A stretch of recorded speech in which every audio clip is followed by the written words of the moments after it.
अस्सलाम वालेकुम गाइस। उम्मीद करता हूँ आप सब ठीक ठाक होंगे। अगर आपने अभी तक हमारे चैनल को सब्सक्राइब नहीं किया टेक टिप्स को, तो इसको सब्सक्राइब कर लें और इसके बेल आइकन पे क्लिक कर दें और इसमें आपको काफ़ी सारी वीडियो मिल जाएंगी।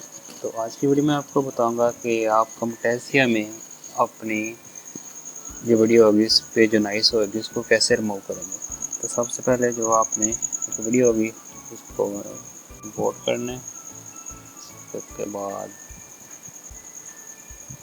पेस्ट करना है। उसके बाद आप नीचे ऑप्शन देख रहे होंगे ऑडियो इफेक्ट्स, उस पर क्लिक करना है। नॉइस रिमूवल आपने सिंपल इसको इधर से ड्रैग करके इधर इसमें पेस्ट कर देना है और इसको पका देना है और हम इसको वीडियो को प्ले करके करेंगे। अस्सलाम वालेकुम, I hope you are all fine.